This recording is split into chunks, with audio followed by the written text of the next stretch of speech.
What is up, everyone? It is January 8th of 2022. It's the first time I ever said that out loud with a 2022 component. But Happy New Year to those watching. And I look forward to a family education and support group with all of you, wherever you are, however you're watching, wherever you're watching this from. My hope is that the content of this first talk of 2022 is something that helps you throughout the duration of the year. Good morning, Jim. As everyone starts to trickle in, just a quick introduction of myself and what this family education support group is and what the intention of it is. So I'm the host every week, if you will. My name is Param. I have a master's degree in marriage and family therapy.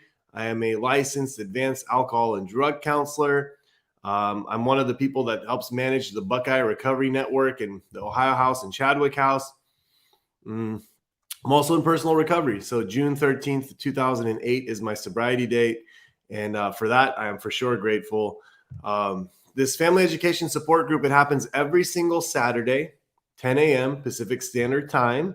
And it's also available on recording at any time. So if you go to our Facebook page or our YouTube page, you'll be able to watch all of the previous sessions and talks. And the intention of it is to bring professional expertise in the space of addiction, mental health, communication, family dynamics, the recovery process, and literally anything and everything in between. So before I start today's talk, which is going to be on the 10 causes of failure, and failure is a loaded word, by the way. So I'm not a big fan of the word failure. I do believe that we are always able to learn from experience and use that perceived failure as a stepping stone and a launching path forward.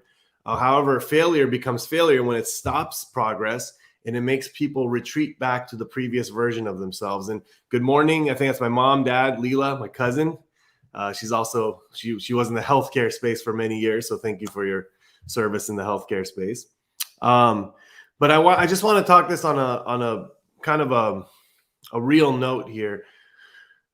So I don't know. I'm not going to use the name because I don't know what the level of comfort is here with the specific family. But about 3 weeks ago, I believe it was December 18th, we lost one of our coworkers at Buckeye Recovery Network, and it's actually a near and dear friend of mine who, on one of I had a back-to-back episode some point during 2021, and it was titled "The Rise After the Fall," and it was an interview with this gentleman and his mom.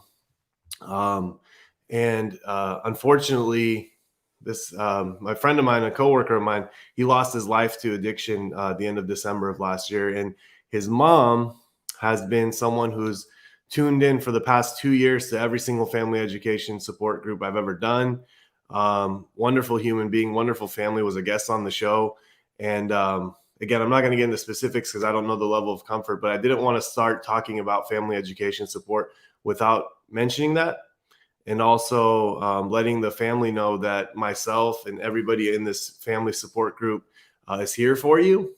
I do understand that people go through the grieving process in different ways. So at any given time, if you want to reach out, please reach out to me, to us, and I promise we'll provide support. So I just wanted to start with that. And that's the realness of addiction, my friends. It's someone with recovery time and sobriety time out there. When you hear all these things on the news about the drugs like fentanyl, I don't want you to think that it's killing just random hardcore drug users. It's unfortunately killing people that maybe one-time use and their drugs are tainted with fentanyl, or one-time use of fentanyl and the respiratory depressant nature of that drug kills them. And thank you, Debbie. Yeah, it's someone that's been with us in these groups. So if she pops up here, I don't know what her level of comfort is to talk about it. And if it is, I totally understand if it's not. But for everyone else, I just didn't want to be tone deaf and start this group not doing that. So yeah, Eileen, it's incredibly sad, and I do believe this person's very resilient. And I do know that one day she will be able to not only provide a lot of support for people in the recovery space, but also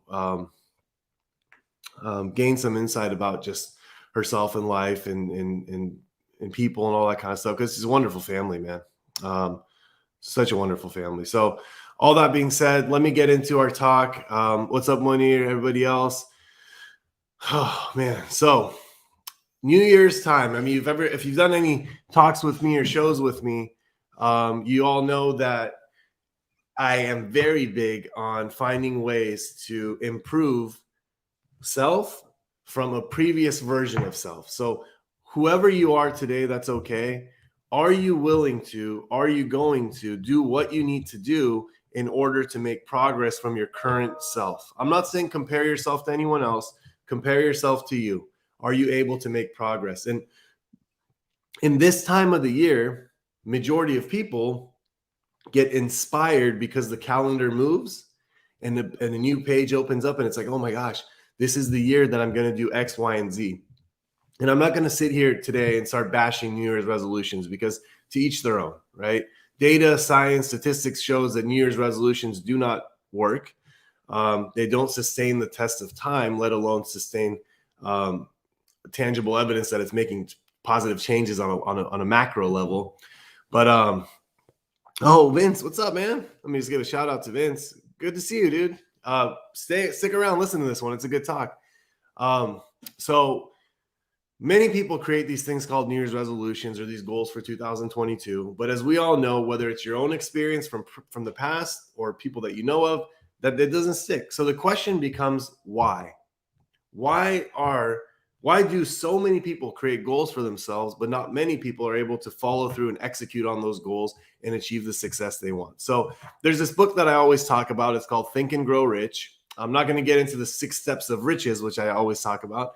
But inside that book, there also has this part that comes with the 30 causes of failure. So 30 causes of failure that has been studied that seem to consistently show up with people that say, hey, I want to achieve X, Y, and Z, and they're unable to achieve X, Y, and Z. And also, this is a recovery education channel, right? So I will always bring things back to the recovery process, whether it's the recovery of your loved ones. So any family members watching this, you're trying to get some inside information on, hey, why does my loved one fail in their attempt to get sober? Or if it's about your own recovery. Because if you're new to this live stream, you know for a fact that I always focus back on the individual. So if you're always paying attention to your loved one, it's like, okay, let's flip it around and look at you and what you're going through also. So the individual recovery process is very important. So the 30 causes of failure, I'm also obviously going to summarize them into just 10 for sake of time and your sanity. But if you're interested in them, just Google 30 causes of failure, Think and Grow Rich, or read the book, listen to the audiobook, and hopefully you get something out of it. So the number one, and this is not in no specific order, by the way, the 30 of them, these are just the 10 that I chose to share with you today. So the number one is a lack of a well-defined purpose in life. So if you don't have a definitive goal that you're setting out to achieve, a purpose that you're trying to fill, you won't become successful. This is very crucial and important in the recovery process, because if you don't have a target, if you don't have a purpose, if you don't have a goal of what it is you're trying to achieve, life will overwhelm you, life will consume you, and life will take over, and you will start to drift and wander and get lost in the shuffle of things. So most people that succeed, and success, by the way, I hope you guys know this at this point, I'm not one of those successes, a monetary kind of thing. You know, if you got money in your bank account, you're successful. I think that's one of the cheapest measures of success, to be honest, because if that's the only measure of success, anyone that's got money in their bank account is technically successful. But I've worked with many very successful people, and unfortunately, they're just bankrupt and broke when it comes to relationships and emotions and all that kind of stuff. So a lack of well-defined purpose in life. So if you're watching this in the beginning of 2022 and you say, this year I want to achieve X, Y, and Z, put all that aside. What is your purpose? What is the purpose of taking these actions? Is it well-defined? Have you sat down and thought about it? Have you sat down and wrote about it? Have you sat down and shared about it with somebody else? Without a purpose, we will get lost. So, for example, in the recovery space, what happens, if you guys want to know, some people come in and they say, I just need to get off drugs and alcohol because it's causing problems in my life. And once they get off drugs and alcohol, then the question becomes, what's your purpose? Because if just getting drugs and alcohol was the purpose, then life should become good. But what happens when people get off drugs and alcohol? That's when they start to feel the anxieties of life, the stress of life. They start to experience the feelings of just kind of going through the motions and being lost.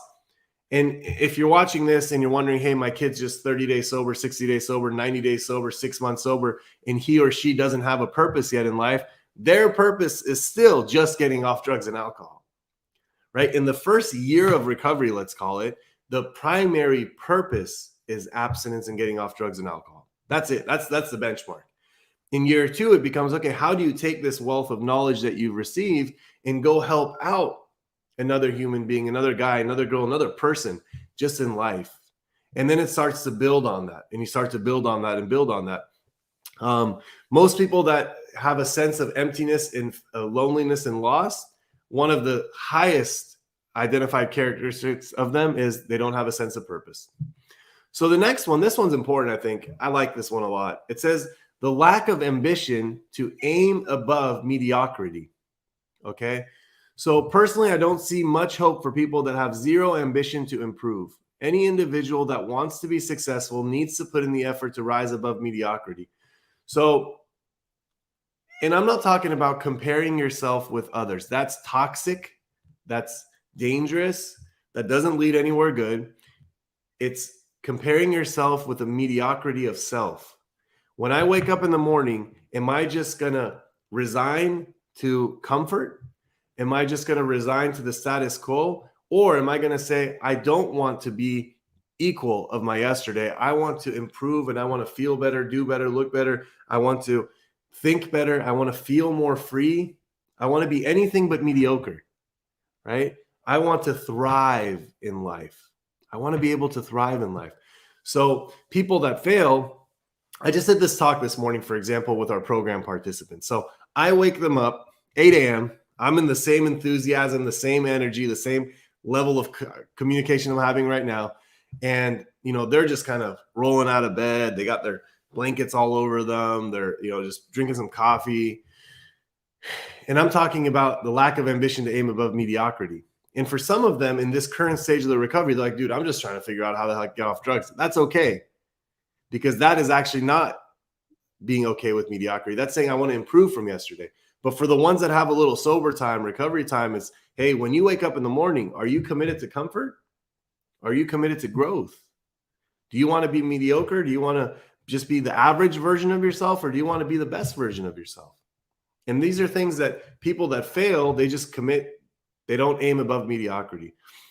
And again, if you missed the beginning part of this, because it seems like 3 or 4 more people signed on, I want you to know this, that when I talk about the 10 causes of failure, I personally and professionally as a licensed clinician do not think or believe that there is such thing as failure if you take the experience of the perceived failure, you open it up, you look at it from different perspectives, you extrapolate, you take the knowledge, the wisdom, the blueprint for what you need to do to succeed, take all that and try again.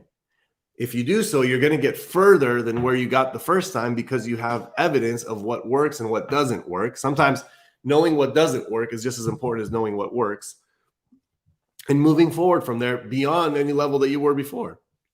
Failure is you move forward in life with goals, dreams, ambitions, and for whatever reason you stop. And instead of looking at it and exploring it and finding out what you can do or not do differently, you just say, you know what? I tried. I'm just going to go back to doing exactly what I was doing. You go back on the couch, you go back on Netflix, you go back on your binges, you go back to your fast food, you go back to not exercising, you go back to anger, to anxiety, to sadness, to depression, you go back to isolation, loneliness, you go back to whatever level of discontent you were before. That is called failure. That is not a person that's living life. That's just a person that's existing day by day. Okay. And by the way, in some spaces and sometimes in life, if that's the best we can do, that's okay. If you need a day, a week, a month to be able to go through the process because life just handed you something that was very, very overwhelming and difficult, that is okay. a year down the line, 2 years down the line, 3 years down the line, 5 years down the line, if you're still hung up on what happened then and there, and it's disabled you from moving forward in life, you got to start looking at that as a form of failure to make progress, right? There's nothing wrong with that. I'm not big on putting labels on things, but some things are exactly what they are. And the next one here is the lack of self-discipline. So people that fail in the recovery process, people that fail in all different areas in life, one of the hallmarks of it is they just don't have discipline. So what is self-discipline, in my perspective at least, is doing what you know you need to do, even and actually especially when you don't want to do it. Doing what you know you need to do, even when you don't want to do it. Because what is self-discipline usually like kind of synonymous with? Is people like the martial arts, right?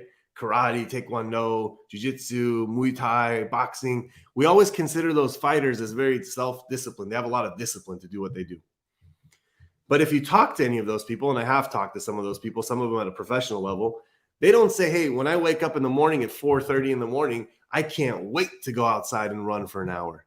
They don't say, I can't wait till noon to be able to go hit the boxing, the bags for 2 hours. I can't wait for the sunset to go do my third round of cardio and do my abdominal work for the day. They don't. There's actually many days they don't want to do it, but they have self-discipline, meaning they're willing to do what they know they need to do, even when they don't want to do it. And guess where else this wonderfully applies? The recovery world. Do you guys and girls and family members and, recovering human beings watching this right now think that all people that are recovering or recovered from a hopeless state of mind and body, do you think that at all times 24/7 they want to do exactly what they do? No, man, we go through life too. There's some days you don't want to go to a meeting. There's some days you don't want to pick up the phone and call a sponsor. There's some days you don't want to go to your therapy appointment. There's some days you don't want to go exercise or walk or do some self-care. But guess what? The people that are able to obtain, maintain, and sustain their recovery, they do what they know they need to do even when they don't want to do it. That's a recipe for success right there. And the next one that I have is, and again, this one specifically, so family members watching this one, I want you to know that if you personally don't have a problem with addiction, but you have a loved one in your life, this one is pretty important in my perspective. And it's an uncontrolled desire to get something for nothing. Okay. And we call it in this day and age, because this book was written in the 30s, right? So in this day and age, the word that's kind of evolved to that is an inability to get in the way of instant gratification, an inability to regulate the need for instant gratification. Because here's the thing. If I'm experiencing anxiety, well, there are some ways that I could deal with that. I can talk about it. I can journal about it. I can go and do some strenuous cardiovascular activity and bring my anxiety down. I can do deep breathing exercises, meditate. I can just go to sleep and wake up the next day hoping to feel a little better. I can finish my to-do list of unfinished tasks that I might have to be able to alleviate some stress and some anxiety from my mind. There's ways to do it. Or the individual can take a Xanax, can take a opiate, can drink some alcohol, can smoke some weed, and guess what happens to the anxiety? It's gone. See, a lot of people that struggle with addictions, they want something for nothing. They want the path of least resistance. They want the easiest way to achieve the goals they want. And they do that at a young age when they might not know all the other coping skills. And guess what? Gosh, man, that stuff works. Xanax works, alcohol works, opiate works. It kills anxiety. But here's the thing, the underlying causes, the root of all that anxiety, what happened to this person that they're feeling anxious? Did they experience some type of loss when they were younger? Were they abandoned? Were they abused? Were they neglected? Did they move a lot? Did they have a hard time learning, understanding with their cognition inside school? Were they bullied in life? Whatever they experienced in life, was there financial insecurity? Did the family go through the the financial crisis of the 2000s and they lost everything they had and the kid didn't know if they're going to eat or not. When you think about all of this as sources of anxiety, now with a person that's, in their late teens, early 20s, is that person going to sit down and try to process all that? Or are they just going to try to take a pill to take it away? And guess what? People pick and have that uncontrolled desire for something for nothing. So that's a really important one, that in order to get something, are you willing to put in the work? Because if you keep taking from an account without putting something back in it, eventually you reach your hand in the account and what happens? It's dry. And then people try to overcompensate for that, let's say lines of credit, and they get more, and they take without putting in. And eventually it goes bankrupt. Psychological, emotional, physical bankruptcy. I'm not talking about chapter 7, chapter 11, that kind of stuff. I'm talking about real life bankruptcy of the soul, right? The next one is ill health. This one's pretty self-explanatory. You've never listened to me talk and not highlight the importance of health. And health is not just the physical body, which I think is probably one of the most important components of the recovery process. I'm not talking about a personal opinion here of like aesthetics and the way a body should look and all that kind of, that's bullshit. If you are in the recovery process, whether you are personally in the recovery process or a family member, taking care of your physical health is very important. Without it, the recovery process doesn't even mean anything. It's because most people that end up relapsing or going back to the previous way of functioning, the only reason they fail is because they say, hey, I just need to get off drugs. And that's it. They make that their goal. It's such a baseline goal to make. The next level up is, how am I going to improve my health? And health is not just physical. It's also psychological. It's also emotional. It's also spiritual. So ill health means all of those areas. And if you don't take care of it, there's a high probability of potentially the relapse process. And also when you think about the ill health part of it, imagine, I said emotional health is one area, like emotional sobriety, we called it one time. I think Hossein wanted me to do a talk on emotional sobriety. I did. But emotional sobriety, emotions is one part of the recovery process. If somebody suppressed their emotions from the time they were little versions of themselves, so young version of themselves, they suppressed their emotions. They didn't say what they were feeling. They thought their words don't matter. They suppressed their internal world, and they've been doing it for years and maybe decades. Do you think, without even being a medical doctor, without even being a clinician, a psychiatrist, psychologist, do you think that eventually bottling up and suppressing our emotions for an extended period of time may have a negative impact on the human being? The answer is absolutely. So when you get sober, or your loved one's getting sober, if you don't pause to focus and address your own emotional health, your emotional wellness, it will appear as illness. And that's when people can have failure in this forward progress and they go right back, right? So the next one is unfavorable environmental influences during childhood. So as a marriage and family therapist and I also have a emphasis in child development. So pretty much my specific training was the human development across the lifespan. So it looks at when an embryo turns into a little fetus in the womb of the mom, all the way to the last stages of end of life and death. It says that through that entire lifespan, we are continuously developing. Now, one of the causes of failure for people is if in the formative, and let's just say 0 to 18 years old of life, if you had negative and unfavorable environmental influences in your life, okay, it can and will show up later on in life. Now, here's the thing. Please listen to me when I say this. Do I think that anybody and everybody that's experienced hardship and adversity in childhood is going to struggle later on in life? Absolutely not. Do I think people that have experienced hardship and difficulty and adversity in early life, if they don't address it, sweep it under the rug, act like it never happened, act like it wasn't a big deal, minimize it, look over it, Do I think those issues will show up in their relationships, in their health, in their behavior, in the way of their experiencing the world later on in life? Absolutely. Okay, absolutely. And so I do want to clarify that and make sure that I make a point of emphasis here. I don't think a tough childhood is a death sentence for anybody. Some of the most well-rounded, successful, influential people in history had difficult childhoods. But what you do with that childhood and what you do with that experience and how you apply it to your life and how you heal and process and work through it, that's the difference maker. I mean, you look at, what does it say here? One of the quotes from the book, it says, as the twig is bent, so shall the tree grow. It says most people who have criminal tendencies acquire them as a result of bad environment and improper associates during childhood. And I believe in that stuff. I really do. You look at the prison population, for example, which I have a vast experience. And, you know, I've read a lot of literature and done a lot of research in that to just kind of see what the prison population is made up of.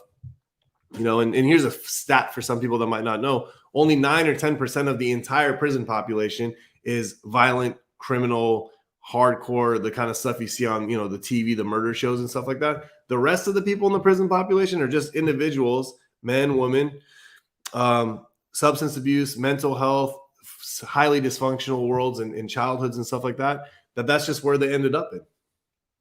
Literally, I'm not making this up. That's just where they ended up in. They're no different than you and I, except the fact that growing up, they came up in some very unfavorable situations and environments. When you look at the gang culture, for example, and you're wondering, why are these kids getting in so much trouble? It's because at the age of 10, 11, 12, all of the male figures in their life, and I'm not exaggerating this stuff, whoever the heck is in their community, in their world, is either locked up, dead, or not around, right? So what do you think happens to that person that has a broken home, male figure's gone, mom's struggling to make ends meet, all that kind of stuff, working 3 jobs, these kids are on the streets by themselves? What do you think happens to that kid? You think that kid's coming home and striving and thriving and doing their homework and reaching out to their good buddies and doing after-school extracurricular activities? No, man, they're in the streets. The streets raise them, and guess what happens to them? They end up in the criminal justice system. And some people say, well, hey, not everybody that comes from those neighborhoods ends up in the prison systems. There's success cases. People end up going to college. Yeah, that is true. But look at the statistics of that, right? If 75 to 80% of a little community is all failing and only a few percent are succeeding, you don't look at the individual, you look at the system and say, what the hell's wrong with the system? Not what was right with this one person, right? So unfavorable environment, and this happens a lot with adolescents. You know, it's peer pressure is a real thing. Peer pressure, what your friends are doing, is a real thing. Most people that engage with peer pressure, by the way, here's another statistic you might not know. Not statistics, just a fact. Most people that engage in peer pressure, oftentimes afterwards, when you ask them what their experience was like, they will almost all inclusively say that, hey, I actually didn't want to do it. It didn't feel right. I didn't want to look bad. I didn't want to look weak. I didn't want anyone to judge me. I wanted to be cool. But something inside them says I shouldn't be doing this. And this carries on later on in life. The next one I think comes from an unfavorable environmental influences during childhood is negative personality. So it's kind of the old adamant, do you see the cup half full or do you see it half empty? Most people that fail, and again, failure is defined the way we defined it. Most people that fail is they have this negative view and negative spin on the people, places, and things around them. So I use this, if you've heard one of my old talks, I talked about pessimism and the disease of pessimism.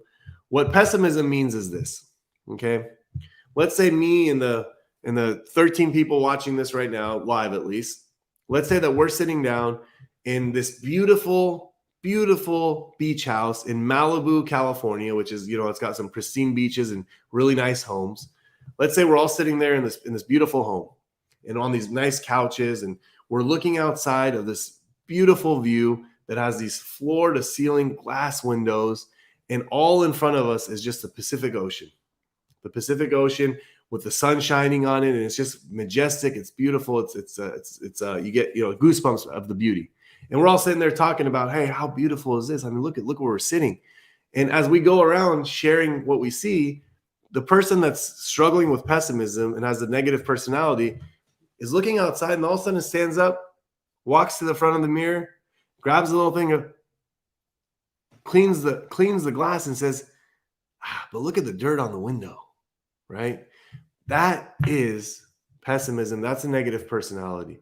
Someone with a negative personality can be sitting in front and experiencing psychological, emotional, physical beauty all around them, but they can't see it, feel it, or experience it. And they end up becoming unlikable. It's draining, it's toxic. They end up feeling lonely, which, by the way, guess what that does? It reinforces the negativity they have to life. So when you constantly show up negatively, people around you say, I don't want to be around you. I just want to be around this person. They drain me. They suck me dry every time I see them. And then they stop hanging out with them. And now that negative person's at home saying, nobody wants to hang out with me. What's the point of even trying? What's the point of friends? What's the point of all that stuff? Negativity is what's causing all that. And sometimes people, for example, with a weight loss journey, right? I've said this before, people that want to lose weight, and when I say lose weight, I mean, we could apply this to anything, right? People that want to get sober. We'll do that in a sec. So people that want to lose weight, they say, hey, I need to lose 50 pounds, right? So let's just go with that number. I need to lose 50 pounds. And they go on this extreme version of weight loss. They cut out all types of carbohydrates. They start to exercise as hard as they can. They deprive themselves. They starve. They do all these kind of things, right? And a few weeks into it, they say, I'm not losing the weight I want to lose. They have this negative spin. What's the point of all this? My body just stores it differently. I'm not genetically gifted, whatever the heck they want to say, and they stop. When in reality, if that same person says, okay, I need to lose 50 pounds weight, I don't know how to do it, because if I did know how to do it, I would have done it before. And they say, okay, I need to reach out to a nutritionist. I need to reach out to a dietitian. I need to reach out to a personal trainer. And by the way, a negative person is going to say, yeah, well, people that have money can do that, but I can't reach out to a nutritionist, a dietitian, or personal trainer because I can't afford to do that. I want to respectfully call bullshit, because there's this wonderful thing called the internet. And there's these wonderful ways of gaining information, accessing knowledge, doing consultations for very, very low prices. And now with the whole, the COVID stuff with the pandemic, the accessibility to do online coaching at a much far lower prices, and just the amount of literature knowledge out there to find out, okay, I'm trying to lose 50 pounds of weight. The dietitian nutrition says, well, hey, you actually need to eat balanced meals. It's all about your portions. It's all about your calories. And it's all about finding out how much your resting calorie is going to be and how much in a deficit you have to be to lose X amount of weight per week. Here's a simple walking body weight exercise routine that you need to do for the first 3 to 6 months of this thing, just to get your body moving. Here's a little, a mental health journal, something to write down what you're going through. And by losing 1 pound a week, which is very reasonable, by the way, that same person at the end of the year can reach their 50-pound goal. Because if you lose 1 pound a week by 52 weeks, that's 52 pounds. And then they look back and say, oh my God, it just took me longer to get there, but I got there. But what happens? 20, 30 days into it, they say, oh, it's not for me. It's too hard. The back of the drive-thru.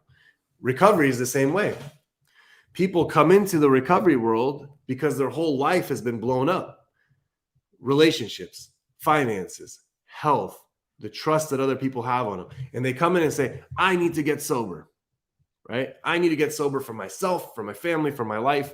And they go into the process, and 30, 60, 90 days later, they're discouraged because life isn't showing up the way they want it to show up.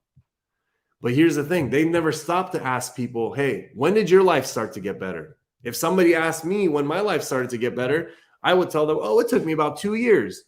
Like, what do you mean 2 years? I'm not going to do this for 2 years. That's cool. Don't do it for 2 years. It took me about 2 years. If somebody asked me, when did it take for you to be able to get a job that was good enough from your experience and your education to be able to become fully self-sufficient, be able to pay the bills, be able to help others, be able to do all that stuff? When did you get your emotions improved? When did you get your psychology, all that kind of stuff better? I'll tell them 7 years. And they'll say, 7 years? I don't know if I could do this. I mean, I'm at 4 months right now. My life isn't better. I don't know what to tell them. So if you go tell a personal trainer, for example, hey, I want to lose 50 pounds, and you say, I want to do it in 3 months, the personal trainer is going to look at you and say, good luck. What do you mean good luck? Most people that I've worked with, it takes them over a year. And when you look at these things, it's very important to realize the reality of some of these. I mean, if your loved one watching this has been struggling with addiction for like 20 years, do you honestly think that in 3-6 months or something like that they're going to be able to turn their lives around? They might be able to stop the addiction process, but then the real work begins.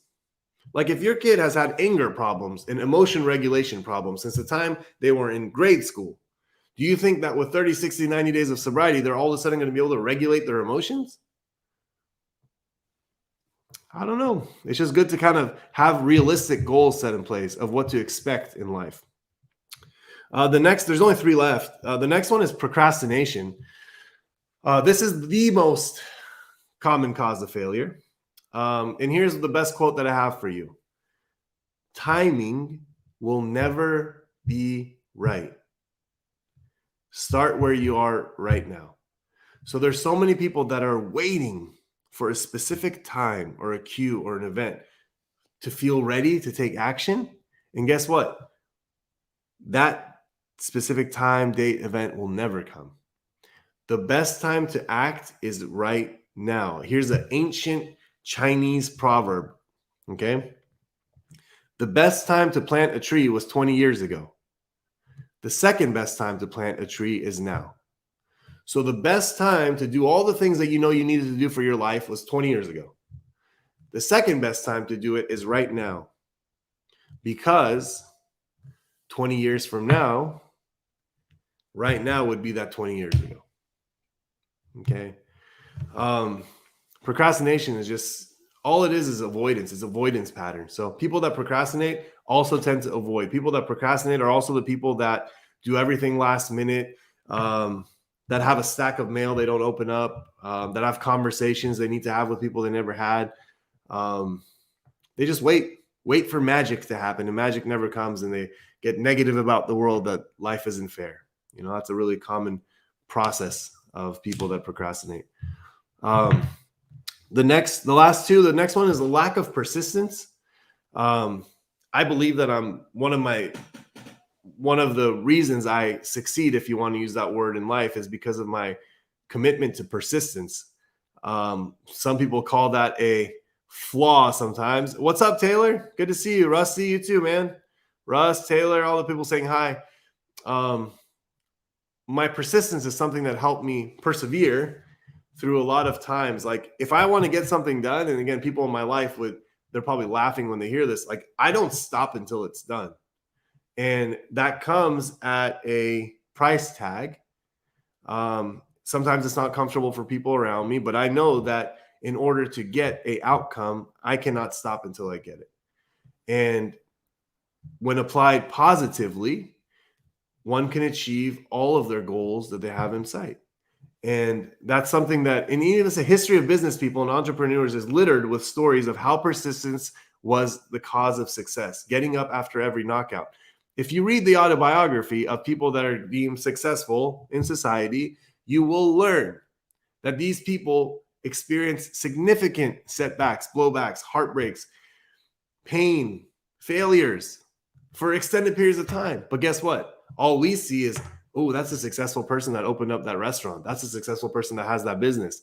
If there was an autobiography of them written before the success, first of all, you wouldn't read it because, like, why would I want to read this book full of failure? Why would I want to learn about this guy or girl that's never succeeded at anything? Right? And here's the thing. Most people don't know how close they are to success right before they give up. Like they're right there. One more turn, one more conversation, one more day. And they just say, no. You know, in the program, we say, don't quit before the miracle happens. And gosh, so many people quit before the miracle happens. The last one that I have here is a lack of well-defined power of decision.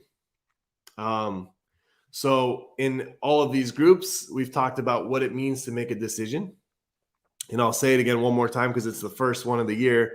So the word decide, decision in the word decide, you want to look at what other words in the English language end with the letter C-I-D-E. We got things like homicide, pesticide, suicide, genocide. What do all these words have in common? Well, homicide means to kill off another person. Suicide means to kill off self. Genocide means to kill off a group of individuals. Pesticide means to kill off bugs and insects. So the word decide means to kill off all other options. So when I make a decision, a well-defined power to make a decision, I have by default killed off any other version of being. So when I make a decision and decide to get sober, I kill off using. When I make a decision, decide to eat healthy, I kill off whatever the other side of it is for you. When I make a decision to get my degree, I kill off binging and watching Netflix all the time. You can't have it both ways. You can't get what you want in life and not give up what you're doing in life, right? Everything in life is a cost payoff trade-off. Everything has a price tag. Are you willing to pay the price? If you are, make a decision and stick to it. If you're not, maybe your year won't change as much as your mind is telling you that this year is going to be different. So all that being said, let me just summarize the 10 that we talked about here real quick. So the 10 that we talked about was number 1, a lack of well-defined purpose in life. Number 2, a lack of ambition to aim above mediocrity. Number 3, a lack of self-discipline. Number 4, an uncontrolled desire for something for nothing. That's a person that wants to pay off and doesn't want to pay the cost. They want to one-up everything in life. Number 5 was ill health. Number 6, an unfavorable environment influences during childhood. Number 7 was a negative personality, the pessimistic outlook. Number 8, procrastination. Number 9, a lack of persistence. And number 10, a lack of well-defined power of decision. So hopefully you got some value out of this first family education and support group of the year. If anyone's watching this, by the way, if you're new, the side chat, anything you write in there, I read and I respond back. We do have a link here. I mean, we don't have to use it right now, but there is a link that I'll put. And this link is pretty interesting. If anybody ever wants to pop on and talk to me, what they do is they click on that StreamYard link and I get a split screen with them. So, and you can do it with or without your picture. So you can just do it with your voice if you don't want to pop up. And it's a very powerful way to kind of interact and engage. I'll be bringing on some guests this 2022. And I look forward to another year of family education support. We started this on telehealth on Facebook and Zoom and stuff in 2020. We're coming up to 2 years of this COVID stuff. So I've kept it on this platform because obviously more people from all over the country can engage with it. If you do find value in this, it's a shareable link. You can share it with anybody you want. Put it on your social medias, put it on your Facebook. And everybody here that's saying thank you guys, actually. Without you, there'd be no point of me talking. I always say I'd be some crazy guy in his living room with a suit jacket, some beads, and basketball shorts that you can't see while I talk to you. So love and appreciate all of you. Have a wonderful week. Hope your 2020 is starting well, and I will see you guys soon. All right. Take care, everyone. Bye-bye. Oh, Cataline, I just want to say what's up. You and your husband are watching. So good to hear. So good to have you here. Thank you for taking my offer and showing up on this. I appreciate you guys. Bye, everyone.